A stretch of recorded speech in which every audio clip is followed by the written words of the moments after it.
Turning now to Israel at war. New tonight, President Biden says he thinks Hamas was motivated to attack Israel to stop Israel from normalizing its relationship with Saudi Arabia. Back in September, Israeli Prime Minister Benjamin Netanyahu met with President Biden at the UN General Assembly, telling him, quote, "We can forge an historic peace between Israel and Saudi Arabia." Meantime, in a positive turn in the war, today Hamas freed 2 American hostages, a daughter and granddaughter from the Chicago area. News Nation spoke exclusively to the girl's brother, who's anxious to see them again. I don't think there's going to be words. I think I'm just going to hug them and just not let them go. I don't think there are words to describe the emotions that we're going to be feeling. And new tonight, we're also hearing from the father and ex-husband of the now former hostages, who says he never lost hope he would see them again. What kept you going? Playing and just waiting for this moment. Big relief, big relief. I thank God, and I hope for the release of the other hostages. Unfortunately, some 200 hostages are still being held by Hamas, including Americans. Meantime, President Biden is calling for $100 billion in U.S. aid be sent to Israel and Ukraine, arguing support is vital to national security.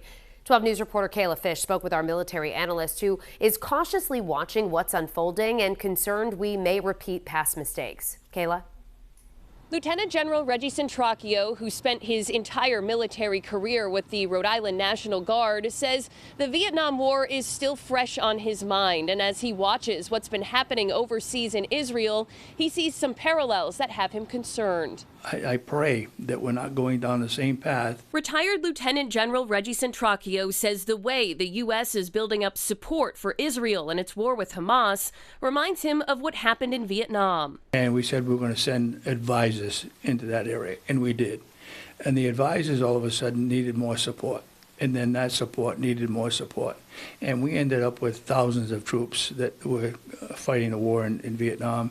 And unfortunately, we lost 58,000 of them. He recognizes the U.S. made a commitment to support Israel, but cautions against potentially putting U.S. boots on the ground there. And I just hope that we don't go down the same path.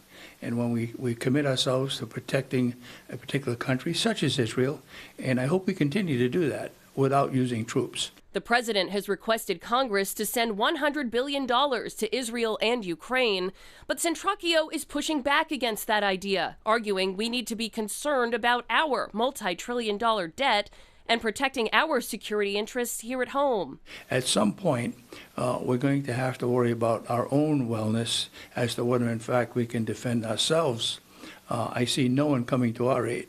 No one is giving us money. As for the U.S. hostages released by Hamas, Centracchio is glad they're in safe hands now, but wonders whether the terrorist group had an ulterior motive. I don't trust them from here to this microphone. The FBI has warned of increased threats of violence in the wake of what's happening overseas. General Centracchio says we'll continue to see beefed up law enforcement here at home, and we should all be aware. I'm Kayla Fish, 12 News.